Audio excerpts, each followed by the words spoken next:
انا في جاه النبي تكرم عبيدك والنبي.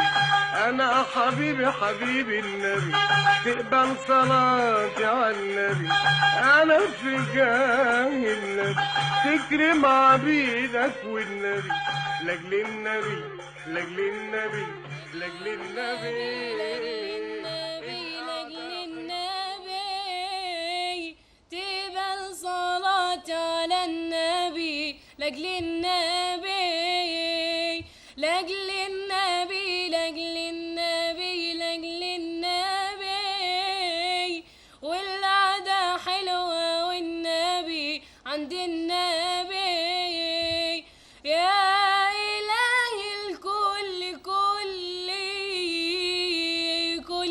لاجل النبي لاجل النبي انت عالم بيا كلي لاجل النبي لاجل النبي يظلموني انت شايف يتهموني برضو عالم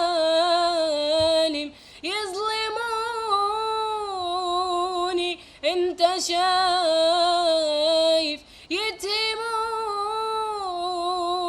برضو عالم من عبادك حصل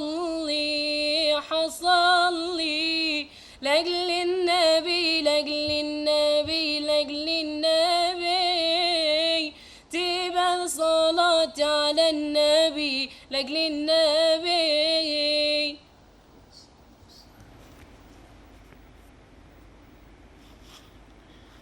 يتيم أشبع الدنيا أبوة، رقيق الطبع محمود السجايا، به نزداد إيمانا وقوة. ألا صلوا على خير البرايا عليه الصلاة والسلام.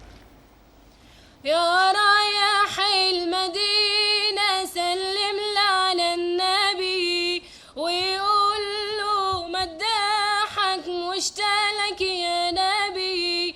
يا رايح المدينة سلم على النبي ويقول له مداحك مشتاق يا نبي.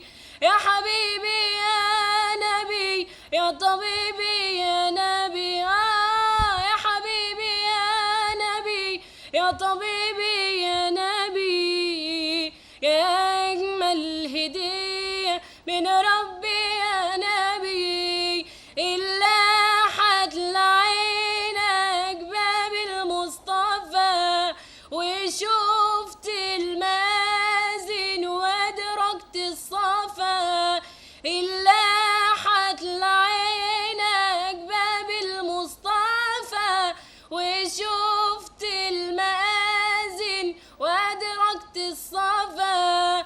امدح سيدنا النبي وصلي على النبي امدح سيدنا النبي وصلي على النبي وقول له جمالك ده وحشنا يا نبي. يا رايح المدينة سلم لي على النبي ويقول له مداحك مشتاق يا نبي. يا حبيبي يا نبي يا طبيبي يا نبي يا حبيبي يا نبي يا طبيبي يا نبي. يا أجمل هدية من ربي يا نبي. بسم الله الرحمن الرحيم. أهلا بكم أعزائنا المشاهدين وحلقة جديدة معانا ومعاكم النهاردة ولأجل النبي. أعزائي المشاهدين، من حلقتين فاتوا كان لينا موضوعات خاصة جدا وأعتقد أن مش تم تناولها بشكل كبير في حلقات قبل كده. لكن أولا تكلمنا والعياذ بالله عن سوء العاقبة، ثم تكلمنا عن في الحلقة اللي بعدها عن حسن العاقبة. النهاردة هنتكلم بقى عن التحذيرات وآيات التحذير في القرآن الكريم. والتحذير ده احنا يمكن اتكلمنا عن سوء العاقبة، لكن التحذير مش هو سوء العاقبة، وهنحاول ان احنا طبعا نفرق ما بين التحذير وسوء العاقبة. لكن التحذير ده عشان ما نقعش في الإثم اللي بعديه، والعياذ بالله يبقى فيه سوء العاقبة. طبعا بيشرفني النهارده في استوديو لاجل النبي فضيلة الدكتور محمد السعيد عطلة من علماء الأزهر الشريف والأوقاف. أهلا بك يا دكتور، مشرفنا ومنورنا. وكمان لأول مرة بقى بنتنا المنشدة ليلى عبد الجواد. أهلا بك يا ليلى، مشرفة ومنورة وزي الفل والله، ما شاء الله عليك، ربنا يديك الصحة.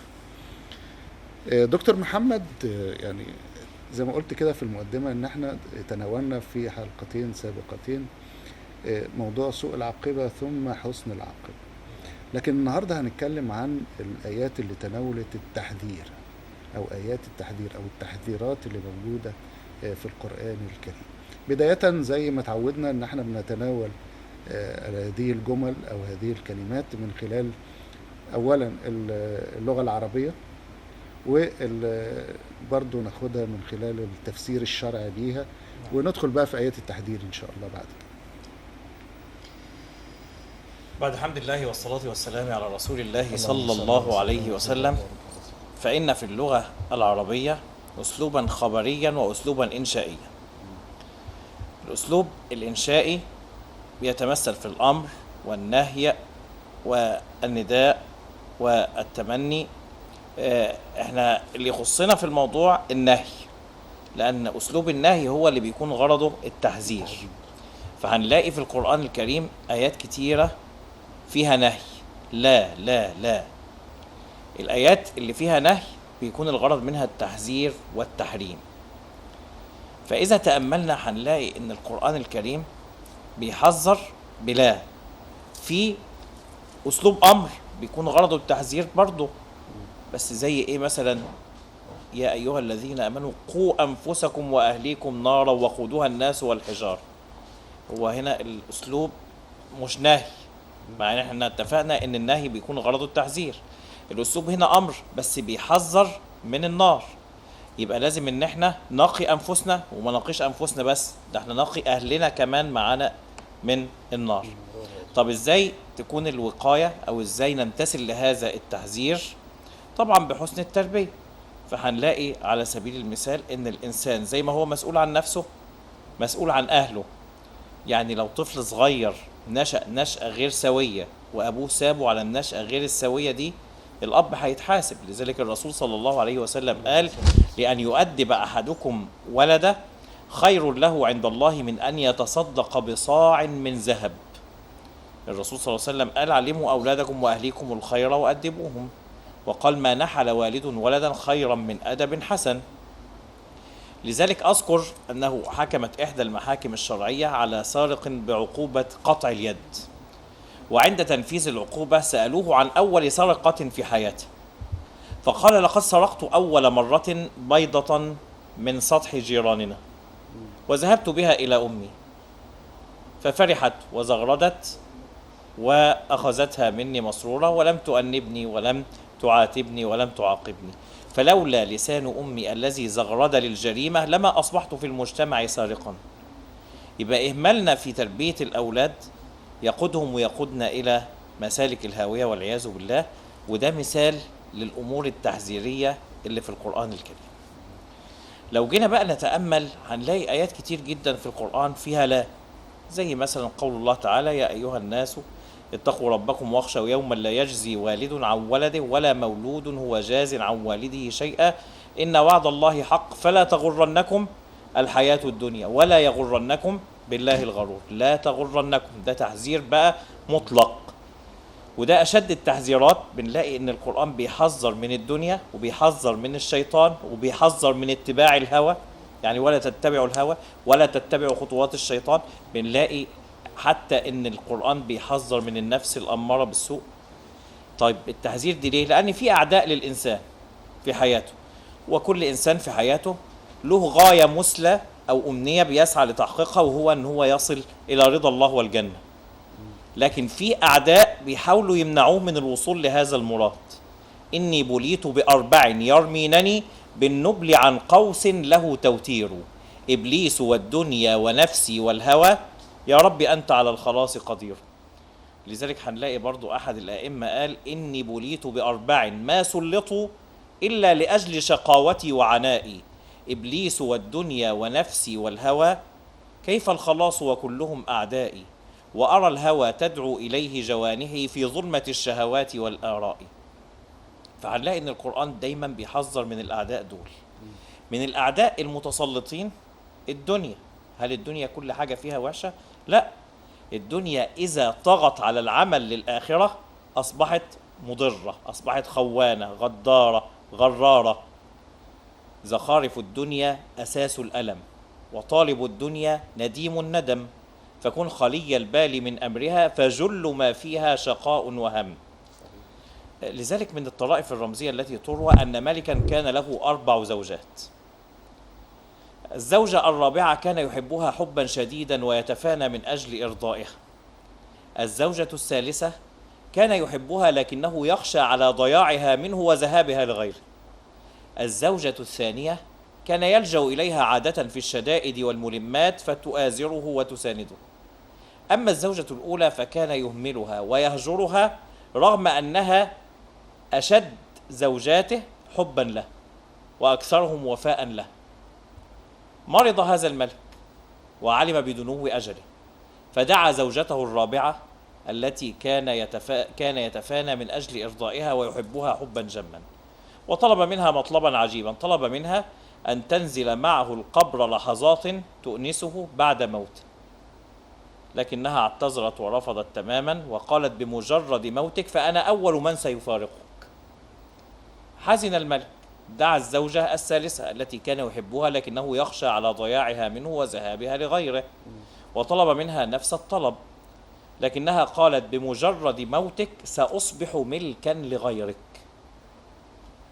دعا الزوجة الثانية التي كان يلجأ إليها عادة في الشدائد والملمات فتعاونه، وطلب منها نفس الطلب، لكنها اعتذرت بلطف وأدب وقالت: أقصى شيء يمكن أن أفعله لك أن أتبعك إلى قبرك وأن أقف حتى تدفن وأدعو لك ثم أنصرف مع المنصرفين. فشعر باليأس والإحباط ولم يخطر بباله أن يسأل الزوجة الأولى، لأنه كان هاجرا لها، كان مهملا في حقها، مقصرا في حقها، إلا أنه سمع صوتا نحيلا يناديه من على بعد ويقول: أنا لها، أنا التي سأؤنسك في وحشتك وسأنزل معك إلى قبرك. فنظر فإذا بها زوجته الأولى، لكنها بدت هزيلة نحيفة ضعيفة بسبب تقصيره في حقها. قال: يا ويلتي، يا حسرتي، ما كنت أعلم أنك أنت التي ستؤازريني في مثل هذا الموقف. في حقيقة الأمر كل إنسان له هذه الزوجات الأربع. الزوجة الرابعة التي يحبها الإنسان ويتفانى من أجل إرضائها الجسد. كل إنسان بيحب يرضي جسمه، عايز راحة جسمه. لو الجو حر هنشغل المكيفات أو المراوح، لو شعرت بألم هسعى بسرعة للطبيب علشان أخد العلاج علشان راحة الجسم. الإنسان رغم أنه بيحب جسمه بيتفانى من أجل راحة الجسد، إلا أن بمجرد حدوث الوفاة الفراق بيحدث بين الجسد والروح. خلاص، يبقى أول فراق بين الجسد والروح. الزوجة الثالثة التي يحبها الإنسان ويخشى على ضياعها منه وذهابها لغيره المال. كل إنسان عنده مال بيحبه، وتحبون المال حبا جما، لكن بيخاف على ضياعه منه، علشان كده بيأمنه، اللي بيحطه في خزنة وبيقفل عليه، واللي بيحطه في البنك، واللي بيحطه في بحيث ان هو يحرص على ماله علشان ما يضيعش منه، ويحاول ان هو يأمن عليه لأنه بيكون خايف دايما من ضياع المال. بمجرد حدوث الوفاة المال أصبح تركة، يتوزع، يعني خلاص أصبح ملك للورثة، ما عادش الميت بيمتلك منه شيء. أما الزوجة الثانية التي يلجأ إليها الإنسان في الشدائد والملمات الأهل والأصدقاء. في الدنيا كل إنسان له أهل وله أصدقاء، وأحيانا في الشدائد بيلجأ إليهم فيساعدوه، لكن بعد الموت أقصى شيء ممكن يفعلوه إيه؟ إن هم يتبعوه إلى قبره ويقفوا حتى يدفن ويقوموا بالدعاء له ثم ينصرفوا مع المنصرفين. ده أقصى شيء. أما الزوجة الأولى التي يهملها بعض الناس العمل.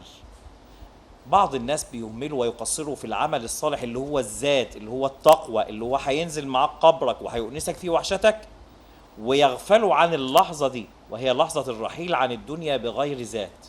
لذلك هنلاقي ان الرسول صلى الله عليه وسلم في حديث البراء بن عازب قال ان العبد المؤمن اذا كان في انقطاع من الدنيا واقبال من الاخره، يعني عند الموت، نزل اليه من السماء ملائكه بيض الوجوه كأن وجوههم الشمس، معهم كفن من اكفان الجنه وحنوط من حنوط الجنه اي طيب، فيجلسون منه مد البصر، ثم يأتي ملك الموت فيقف عند رأسه ويقول أيتها الروح الطيبة أيتها النفس المطمئنة اخرجي إلى مغفرة من الله ورضوان، فتخرج الروح بسهولة ويسر، فإذا أخذها ملك الموت أعطاها للملائكة بيض الوجوه، فيجعلونها في كفن الجنة وحنوط الجنة، ثم يصعدون بها إلى السماء فتفتح لها أبواب السماء ويصلي عليها كل ملائكة السماء، ثم تعاد روحه إلى قبره إلى جسده في القبر من أجل السؤال، ويأتيه الملكان فيثبته الله، ثم يأتيه شخص حسن الوجه حسن الثياب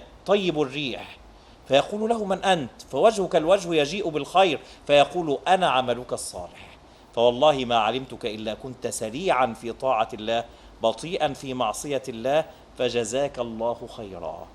لذلك هنلاقي ان القرآن حذرنا من ان احنا نغتر بالدنيا عن العمل للآخرة. اتفضل يا ليلى. برضاك يا خالي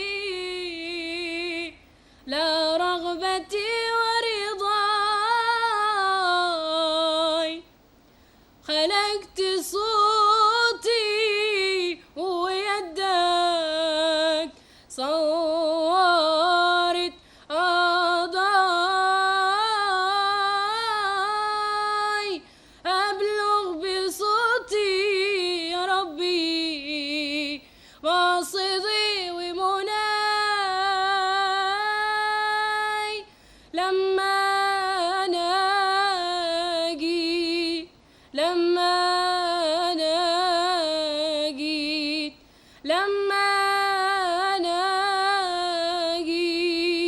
ولما تستمع شكوى،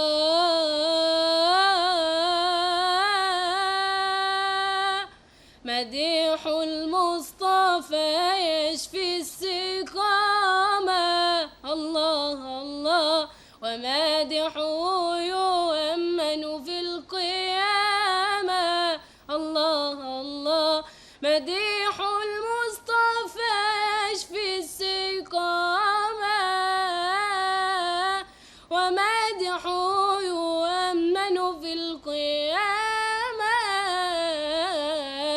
على الأعتاب يا للنبي، الله الله، وقفنا بين أيديكم نحيي، الله الله، نحيي بالصلاة على النبي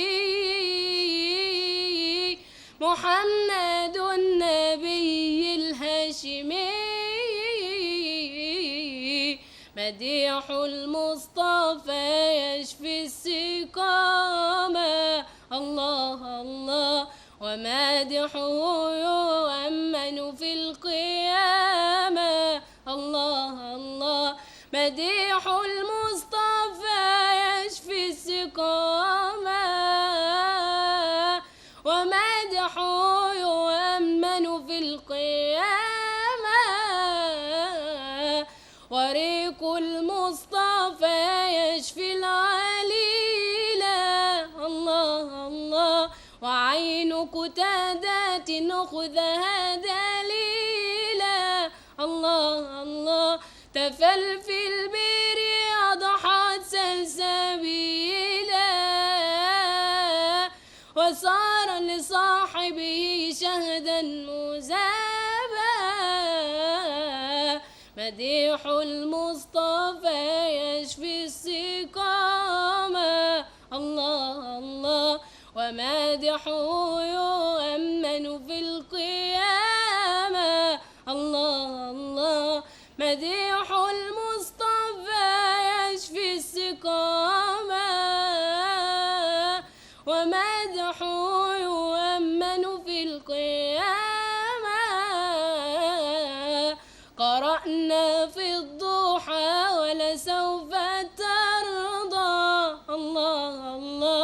فسر قلوبنا كالعطاء. الله الله وحاشا يا رسول الله ترضى، وفينا من يعذب ويساب. مديح المصطفى يشفي السقامة. الله الله ومادحه يؤمن في القيامة. الله الله مديح المصطفى يشفي السقامة، ومادحه يؤمن في القيامة. جميل جميل يا ليلى، جميل ما شاء الله عليك. عودة يا دكتور محمد بالنسبة للتحذيرات والتحذير، هل هناك تحذيرات عامة أو وتحذيرات خاصة ولا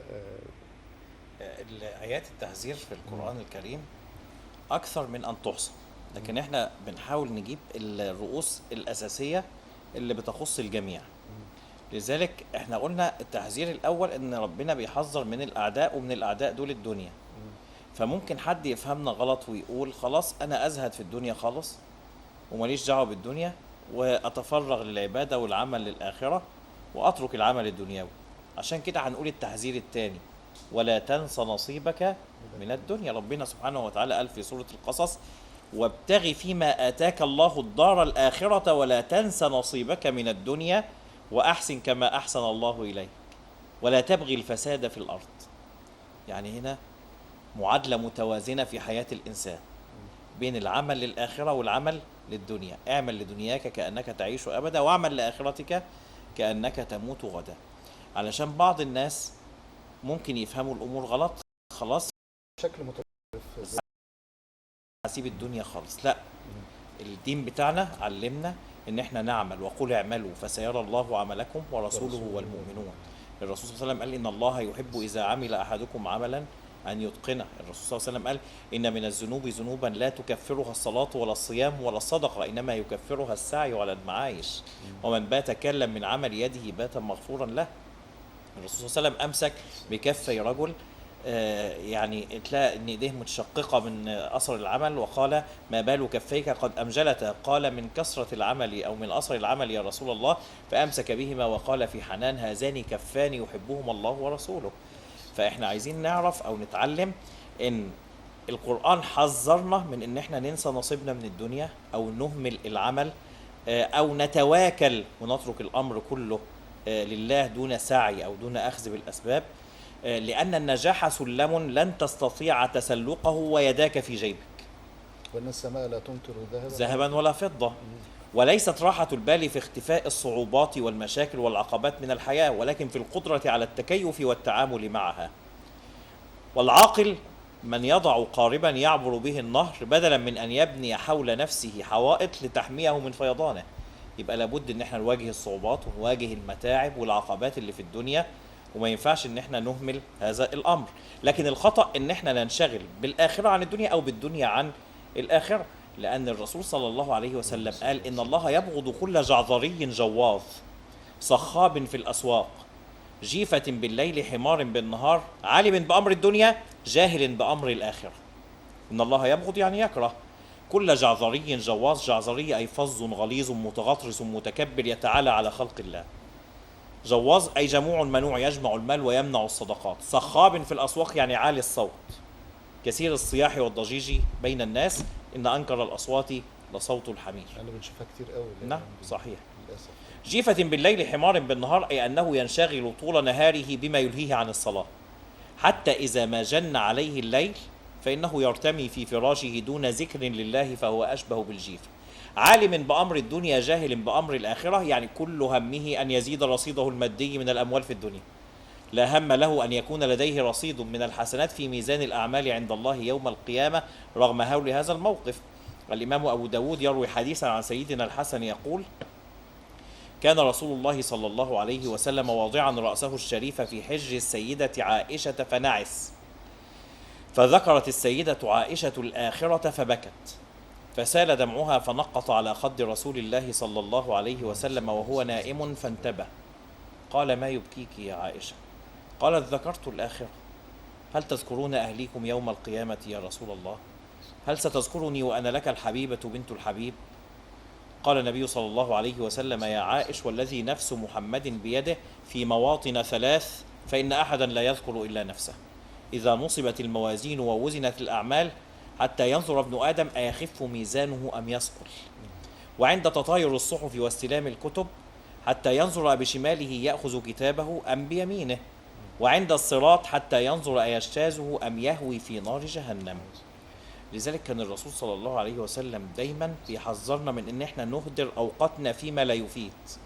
اغتنم 5 قبل 5، اغتنم شبابك قبل هرمك، وعافيتك قبل سقمك، وفراغك وقت الفراغ، وفراغك قبل شغلك، وغناك قبل فقرك، وحياتك قبل موتك. لأن القرآن أقسم في أكثر من موضع بما يدل على الوقت، والفجر والعصر والضحى والليل والنهار، حتى إن الإمام علي بن أبي طالب شبه الزمن بحصان دائم الجري، لابد إن احنا نمشي معاه، إن ما كناش هنسبقه نمشي معاه. فقال: الزمن جواد أبدي الركض، إن سابقته فزت، وإن سايرته وصلت، وإن عنه تقاعست داسك وتخلفت، فمكانك من الزمن هو مكانتك في الحياة، وهي حيثما لنفسك اخترت.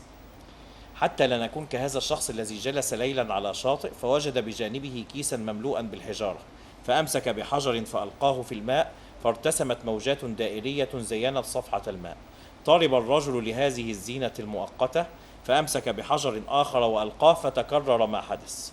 ظل يلقي بحجر تلو الآخر حتى أسفر الصبح وطلع الفجر وظهر النور، وأمسك الرجل بآخر حجر في الكيس وتفرسه وهو يلقيه فإذا به جوهرة ثمينة.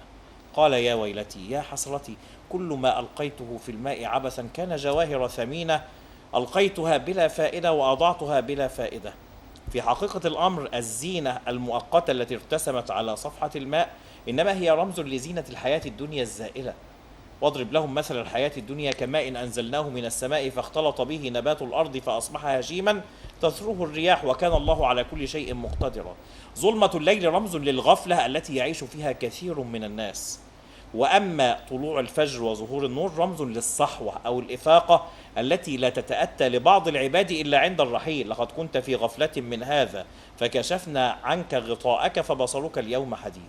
وأما الجواهر الثمينة فهي أيام عمر الإنسان التي يضيعها العبد يوما تلو الآخر وينسى أن كل يوم تطلع فيه الشمس ينادي عليه: يا ابن آدم أنا يوم جديد وعلى عملك شهيد، فاغتنمني واعمل صالحا فإنني لن أعود. ولذلك قال الحكماء 3 لا تعود: الرمية إذا انطلقت، والكلمة إذا خرجت، والعمر إذا انقضى. الله يفتح عليك، الله يفتح عليك. اتفضل يا ليلى. أنا جيت أنام يا نبي والله ما جالي نوم، الوجد يا المطلبي النبي شفتك يوم. أنا جيت أنام يا نبي والله ما جالي نوم، الوجد يا المطلبي النبي شفتك يوم. من شوقي قلبي انكوى وحالي مش خافي، والجسم من امبارح من حبك الصافي. من شوقي قلبي انكوى وحالي مش خافي، والجسم من امبارح من حبك الصافي. أنا عليل يا نبي وشايل على أكتافي حبي لنور سنتك وحنانك الدافي. رفرف حمام الحيمة خطف السهاد مني، طرفي بساط السما شال الهموم عني. وقالوا لي قوم اشربي واتوضي واتحني، انت في رحاب النبي ولي في هواني. انا جيت انام يا نبي والله ما جالي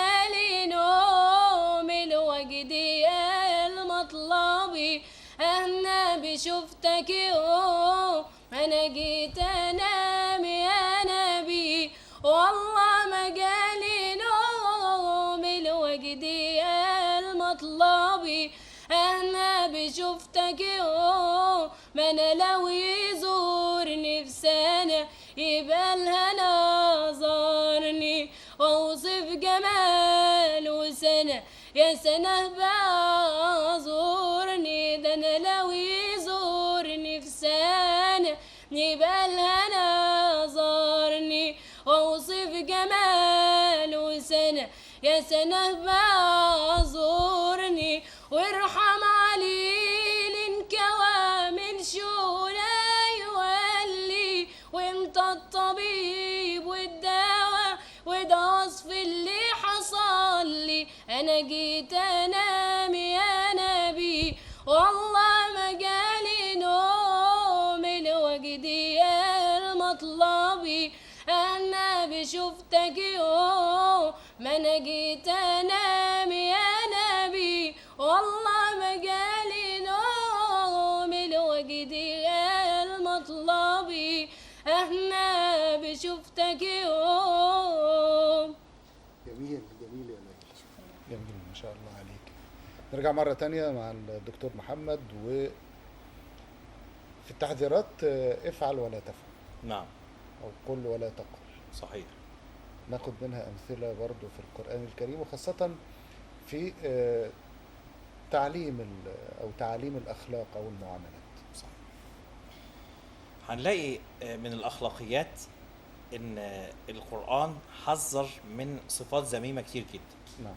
على سبيل المثال القرآن حذر من الكبر، ولا تمشي في الأرض مرحا إنك لن تخرق الأرض ولن تبلغ الجبال طولا. ده تحذير. اعرف حجمك يعني. صحيح. السنبلة الفارغة ترفع رأسها في الحقل، والسنبلة الممتلئة بالقمح تخفضه. الرياح الشديدة قد تعصف بالأشجار المتعالية، لكنها لا تؤثر في العيدان الخضراء التي تنحني لها. الإنسان الذي يعيش متواضع يحيا سالما في هذه الدنيا. لذلك دايما هنلاقي ان علماء الطبيعة كان لهم رأي في هذا القول، وقالوا ان الإنسان المتكبر أشبه برجل وقف على جبل عال أو قمة شاهقة، فهو يرى الناس صغارا وهم كذلك يرونه صغيرا وضئيلا. يعني حتى هو بيستصغر الناس، لكن الناس أيضا يرونه في حجمه الضئيل.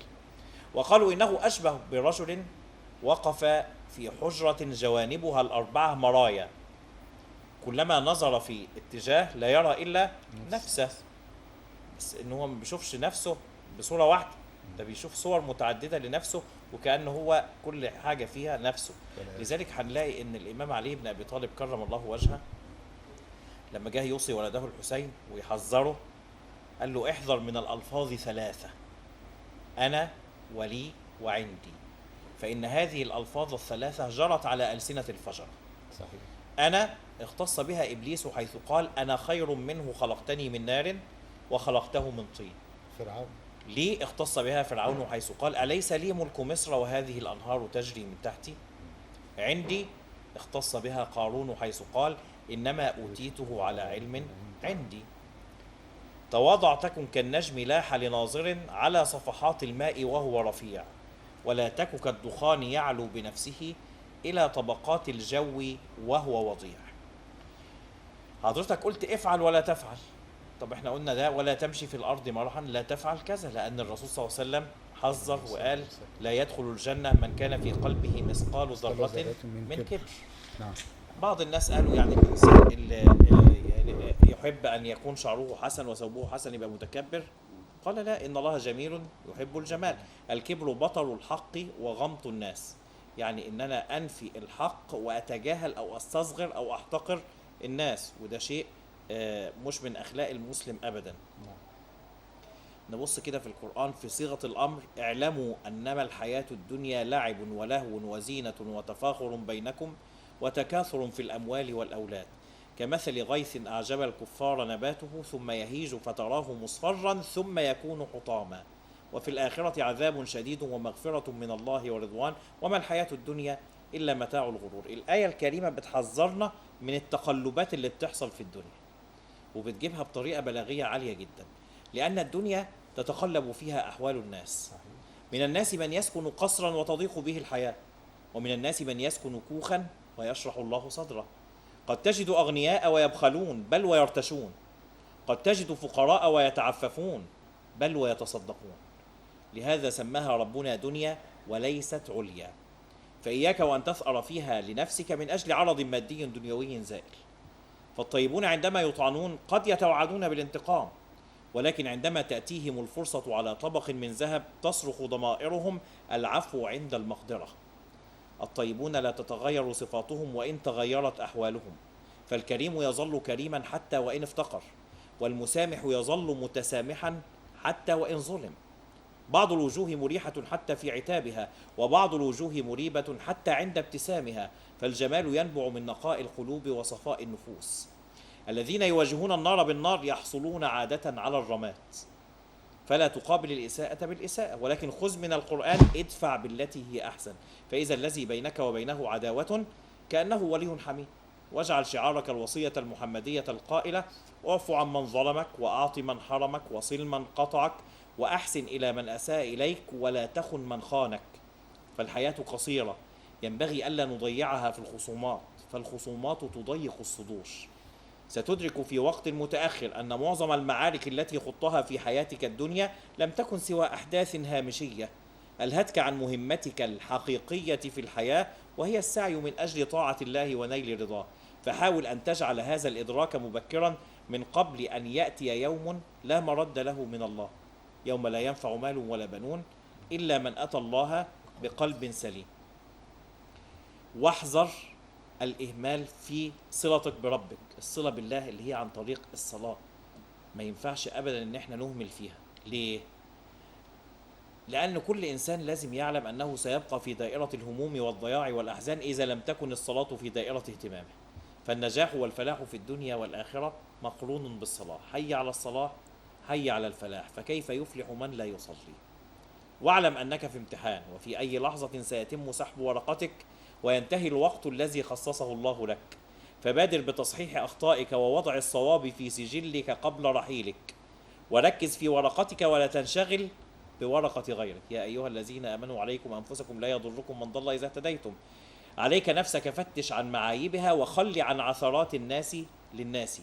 واعلم أن الخسارة الحقيقية ليست في فقد صفقة تجارية أو فرصة عمل أو قطعة أرض أو عرض مادي زائل، ولكن الخسارة الحقيقية أن تكون الجنة عرضها السماوات والأرض ولا يوجد لك مكان بها.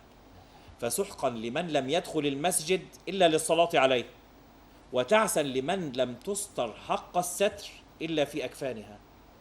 الإنسان ممكن ينشغل بهذه الدنيا المتقلبة، والحياة قد تنقلب عليك في لحظة بمكالمة هاتف، بنتيجة تحاليل أو فحص طبي، بخطوة خاطئة في الطريق أو غير ذلك. لحظة واحدة كفيلة بجعلك تدور حول نفسك مهما كانت مخططاتك وترتيباتك وتأميناتك. فالحياة تخبرنا دائما بأنه لا يوجد بها ضمان ولا أمان إلا بتقوى الله. ألا بالصبر تبلغ ما تريد، وبالتقوى يلين لك الحديد. ولست أرى السعادة جمع مال، ولكن التقي هو السعيد. لذلك الرسول صلى الله عليه وسلم لخص منهج النجاة في 3 كلمات: احفظ الله يحفظك. 3 كلمات قالها لابن عباس فيها منهج النجاة كله. فلا ترهق نفسك بالتفكير، ولا تحمل هم الغد، فلا أحد يعرف ماذا تحمل معها اللحظات القادمة. وما تدري نفس ماذا تكسب غدا، وما تدري نفس بأي أرض تموت. إن الله عليم خبير. نامت أعين وسهرت عيون في أمور تكون أو لا تكون. إن ربا كفاك بالأمس ما كان، سوف يكفيك في غد ما يكون. فادرأ الهم عن النفس ما استطعت، فحملانك الهموم جنون. يبقى الإنسان لابد إن هو يتعلم من هذه الآيات الكريمة. هنلاقي إن ربنا سبحانه وتعالى بيحذرنا من أمور كتيرة أخلاقية أو رذائل. ولا تقتلوا أنفسكم إن الله كان بكم رحيم، ولا تلقوا بأيديكم إلى التهلكة. يعني الإنسان مطالب إنه يحافظ على نفسه، يحافظ على جسمه، لا يتعاطى الخبائث، لا يتعاطى المنكرات، لا يتعاطى المثبطات اللي بتدمر الجسم، يحافظ على صحته. لأن هيحاسب على هذا الجسم. لن تزول قدم عبد يوم القيامة حتى يسأل عن 4: عن عمره فيما أفناه، وعن جسمه فيما أبلاه، وعن علمه ما عمل به، وعن ماله من أين اكتسبه، وفيما أنفق. صلوا عليه صلوا عليه طه حبيبي، وصلوا عليه ولدي يا ولدي، صلوا عليه. روح يا نسيم للنبي قول له عاشق ما نمشي الليل كله. روح يا نسيم للنبي قول له عاشق ما نمشي الليل كله، مستحمل الحب وذله طه حبيب. صلوا عليه صلوا عليه طه حبيبي، وصلوا عليه ولدي يا ولدي، صلوا عليه. أنا لما صابني في يوم الهم أبويا اللي وادي تلام، أنا لما صابني في يوم الهم أبويا اللي وادي تلام، صلي عليه هيزول الهم يا سامعين ما تصلوا عليه. صلوا عليه صلوا عليه طه حبيبي، وصلوا عليه ولدي يا ولدي، صلوا عليه. ستي يا فاطمة يا أم الفرحانية، ستي يا فاطمة يا نبوية، يا أم الكرم والحنية، نظرة ومدد يا أم هنية، كرامة لحبيبي. صلوا عليه صلوا عليه طه حبيبي، وصلوا عليه ولدي يا ولدي، صلوا عليه. ياللي انت همك في الدنيا تاخدني شلا وتريا، ياللي انت همك في الدنيا تاخدني شلا وتريا، حب النبي أغلى عطية يا سامعين ما تصلوا عليه. صلوا عليه صلوا عليه طه حبيبي، وصلوا عليه ولدي يا ولدي، صلوا عليه.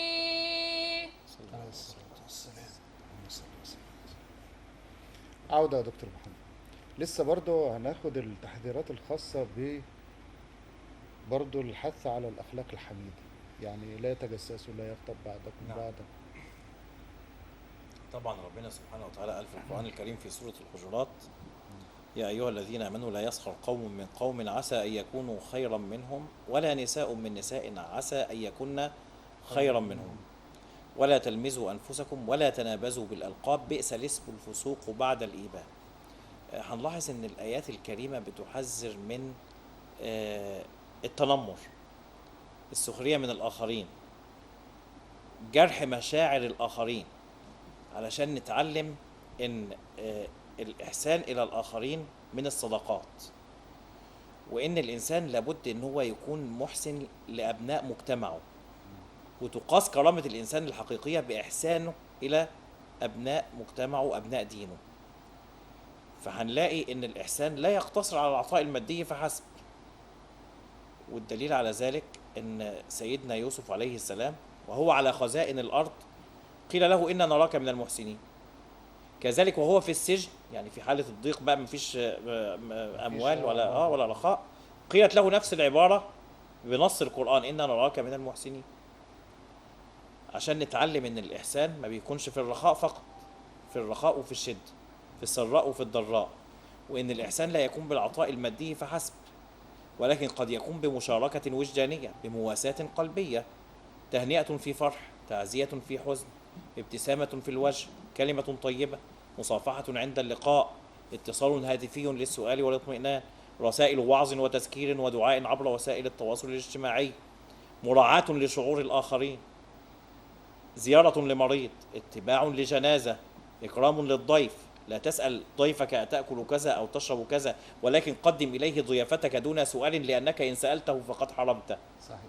لا تسأل من في وجهه ندبة أو علامة عن سببها، لأن الوجه موضع العزة، وقد يكون هذا الشخص لا يزال يحاول إخفاءها ولكن دون جدوى. لا تسأل من فقد ولده عن كيفية فقده حتى لا تقلب عليه الأوجاع. لا تسأل من تأخر في الإنجاب أو من تأخرت في الحمل إن كان لديها حمل في الطريق أو لا. حاول أن تعيش إحساس المتلقي، وأن تضع نفسك مكان الآخرين، ولا تسخر من أحد، ولا تقلل من شأن أحد، ولا تتنمر من أحد.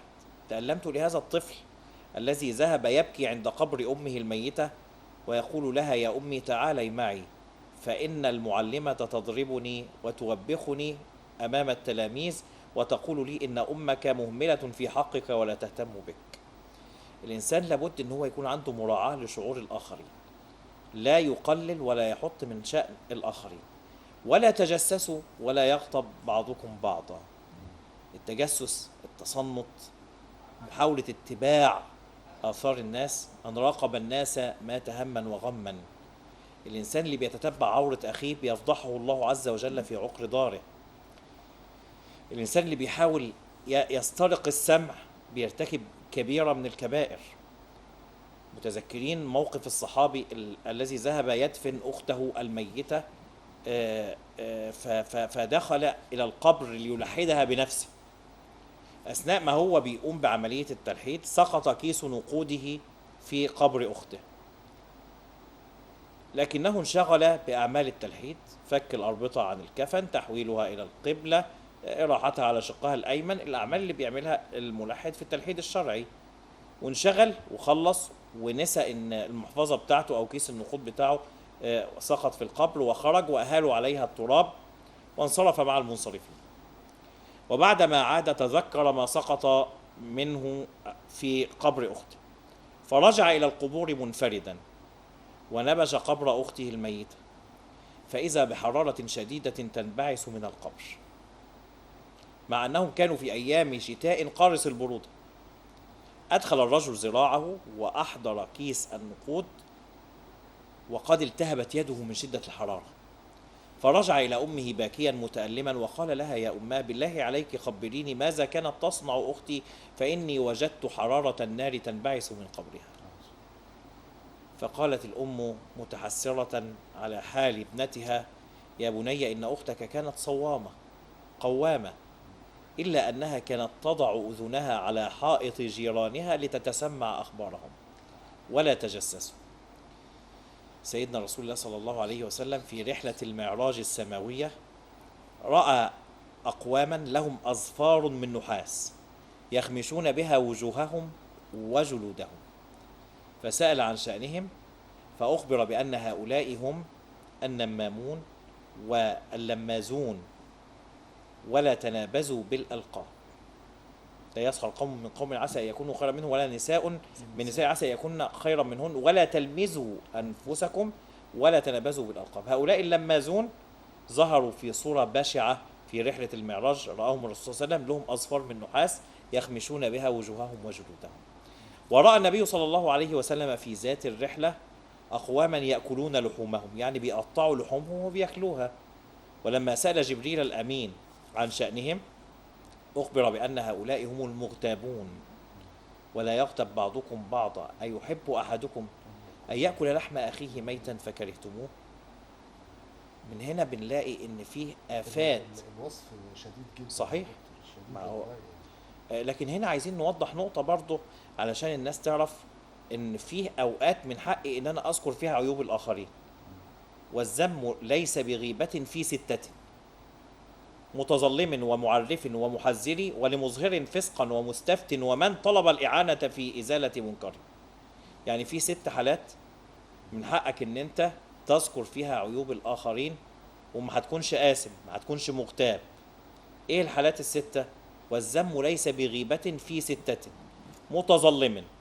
متظلم يعني لو لا قدر الله حد ظلمني ووقع عليا ظلم وانا رايح اتظلم للقاضي، فبقول ان الشخص ده عمل كذا وكذا وكذا وكذا وبذكر الجرائم والعيوب بتاعته، انا كده بتظلم مش رايح اغتابه، فده مش غيبة. متظلم ومعرف. احيانا في انسان بيكون معروف بين الناس بعيب. عيب يعني ايه؟ فلان الاعرج، او فلان القصير، او له وصف معين الناس ما تعرفوش الا بيه. فانا ما اقصدش ان انا اقلل من شأنه، بس انا اقصد اعرف الناس بيه. فهنا يبقى ده التعريف خلاص، ما دام النية مش تقليل من شأن الاخرين او سخرية، يبقى ما فيش فيها اسم. متظلم ومعرف ومحذر. محذر لو افترضنا ان في شخص جاي يتجوز بنتك وانا عارف عنه انه انسان فاسد، يبقى واجب عليا ان انا اعرفك او احذرك ان ده بيتعاطى، ان ده بيشرب، ان ده له سلوكيات منحرفه، ان ده حاجات زي كده. يبقى لابد ان انا في الحاله دي احذر، ما اقولش لا انا ما ينفعش ان انا اغتابه، انا ما ينفعش ان انا. للاسف في ناس كتير يعني بتقول مالناش دعوه يعني، وخصوصا في الموقف ده تحديدا. للاسف. طب انا هذكر لحضرتك موقف بسيط كده. لرجل من الانصار كان اسمه ابو رويحه. الرسول صلى الله عليه وسلم كان اخى بينه وبين بلال ابن رباح. كان الرسول اخى بين المهاجرين والانصار، فكل واحد من الانصار كان له اخ من المهاجرين. ابو رويحه ده راح يخطب او يتزوج واحده من قبيله معينه وهم ما يعرفوهوش، فحب يعرفهم بنفسه، فقال لهم انا اخو بلال. الرسول صلى الله عليه وسلم اخى بيني وبين بلال ابن رباح مؤذن الرسول صلى الله عليه وسلم. قالوا له طب هات لنا بلال يشهد لك بحسن الخلق علشان نجوزك بنتنا. فراح قال لبلال انت عارف ان انا اخوك والرسول اخى بيني وبينك وانا رايح اتجوز واحده، وطلبوا مني ان انت تيجي تشهد. فراح معاه. ضامن يعني. بالظبط. فراح معاه، فقالوا مرحبا بمؤذن رسول الله صلى الله عليه وسلم، ورحبوا به. فقال لهم انا بلال بن رباح مؤذن الرسول صلى الله عليه وسلم، وهذا ابو رويحه اخي في الاسلام، اخى بيني وبينه الرسول صلى الله عليه وسلم، واني اشهد الله عز وجل انه رجل سوء في خلقه، فان شئتم زوجتموه وان شئتم تركتموه. يعني راح قال لهم الحقيقه مع انه هو ايه اخوه في الاسلام، الرسول اخى بينه وبينه، هو اخده مخصوص علشان يروح يتكلم في حقه. فهو جاء قدامه قال هذا هو رجل سوء واخلاقه سيئه. قالوا لصدقك وصراحتك يا مؤذن رسول الله قبلنا به، عسى ان يهديه الله، والفعل هداه ربنا سبحانه وتعالى ووافقهم وتزوجوا. والذم ليس بغيبة في ستة. متظلم ومعرف ومحذر ولمظهر فسقا. الانسان بقى اللي بيجاهر بالفسق والفجور وانت عايز تبينه للناس علشان الناس تتجنبه، ده برضو من الحالات دي. ولمظهر فسقا ومستفتن. انت رايح تسأل في فتوى، تسأل اهل العلم او اهل الدين في فتوى، فالشخص ده فعل كذا وكذا وكذا، ايه الحكم واتعامل معاه ازاي؟ ما دام انت مستفتي مفيش فيها مشكله. ولمظهر فسقا ومستفتن ومن طلب الاعانه في ازاله منكر. انت شفت انسان بيفعل منكر، بيفعل محرمات، بيفعل رذائل، وانت طبعا مش هتقدر ان انت تمنعه بنفسك، لان تغيير المنكر او النهي عن المنكر عن طريق اليد والسلطان خاص بالحاكم، للحاكم او للمسؤول علشان تستعين بيه على ازاله هذا الايه المنكر. زي ما تكون رايح تبلغ الشرطه عن شخص معين وبتقول ان انا شفته فعل كذا وكذا وكذا، في الحاله زي كده انت اغتبته، لا دي مش غيبه، لان هي انت كده بتستعين على ازاله منكر. من طلب الاعانه في ازاله منكر. لكن بصفه عامه بقى الانسان اللي بيقعد يغتاب الناس بدون سبب من الاسباب اللي احنا ذكرناها دي، جاي في ست الناس على طول، بيحبط عمله. كلب الصيد يلهث ويذهب صيده لغيره. المغتاب يغتاب الناس وتذهب حسناته لغيره. البخيل يجمع المال ويذهب ماله لغيره. بالظبط زي الواحد يعني ايه قاعد يعمل مثلا خير معين ويجيب حسنات والحسنات تضيع منه، بيجمعها في وعاء مسقوط. قل هل ننبئكم بالاخسرين اعمالا الذين ضل سعيهم في الحياه الدنيا وهم يحسبون انهم يحسنون صنعا. هو معتقد انه بيعمل خير او بيعمل صالح او بيتصدق او بيصلي او بيقرأ القرآن، وفي حاجات تانية بتحبط هذه الاعمال، من اشدها الغيبة زي ما ذكرنا. لذلك كان احد الائمة قال مثل الذي يغتاب الناس كمثل رجل نصب منجنيقا يضرب به حسناته. انت عندك جبل حسنات اهو، وانت جبت منجنيق وقاعد تضرب في الحسنات عشان تدمر الحسنات بتاعتك خالص. كل ما تغتاب حد بتروح له ايه من حسناتك.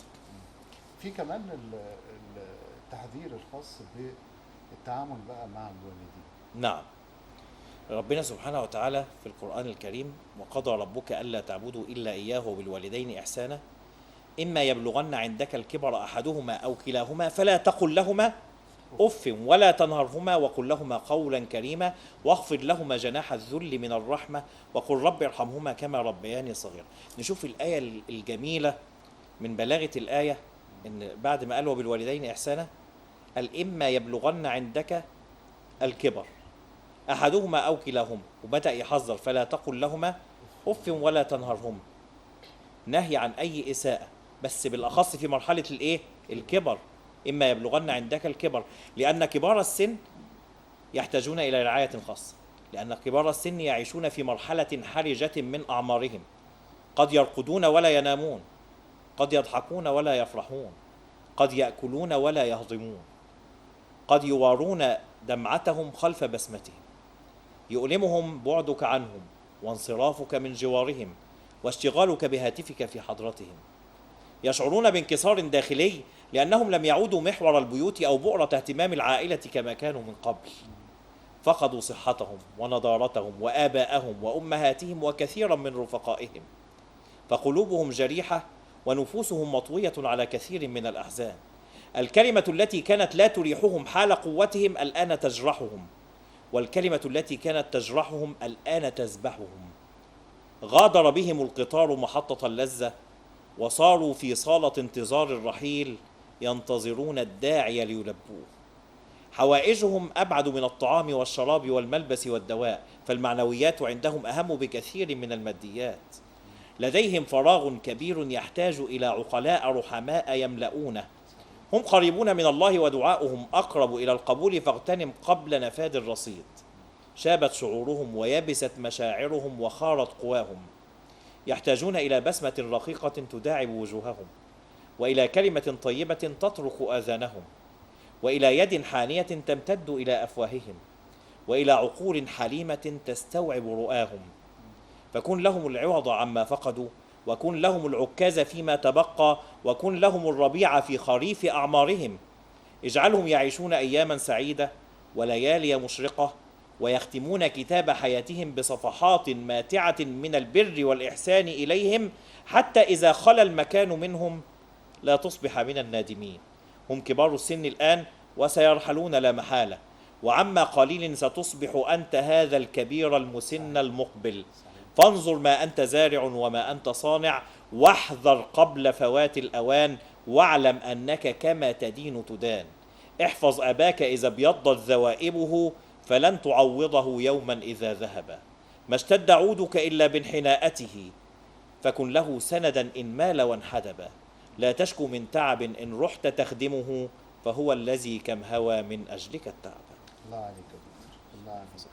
يعني بالكلمات الرقيقة دي ما شاء الله عليك. يعني أحب أنهي حلقتنا النهاردة، وأنا استمتعت جدا طبعا بوجودي مع فضيلة الدكتور محمد السعيد عطلة من علماء الأزهر الشريف والأوقاف. شرفتنا وأنستنا ونورتنا وأمتعتنا يا دكتور والله النهارده. كمان بنتنا المنشدة ليلى عبد الجواد، شرفتينا يا ليلى، وإن شاء الله مش أول وآخر مرة، لكن هيبقى لنا لقاءات تانية عديدة إن شاء الله. وكما بدأنا بالإنشاد إن شاء الله ننهي حلقتنا بالإنشاد. قلبك حنين يا نبي وما فيش حنان على كوكبي، الشمس طلعت في الغروب لما بتزعل عصابي. قال للنبي أنا مش سعيد، عصفوري مات وكان وليد، صلى عشانه ركعتين وفي كل عين دمعة شهيد. من الحب ليه تستغربوا ومن الحقيقة بتهربوا؟ سيدنا النبي في بيت الصبي وكل ليلة بيلعبوا.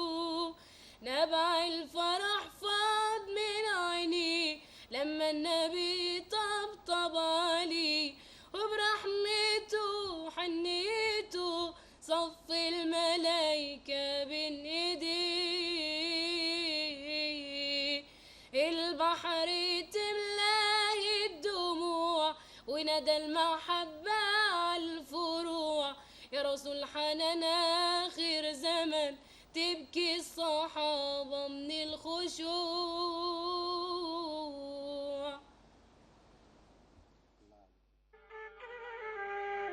أنا في جاهل تكرم عبيدك والنبي، أنا حبيبي حبيبي النبي تقبل صلاتي على النبي.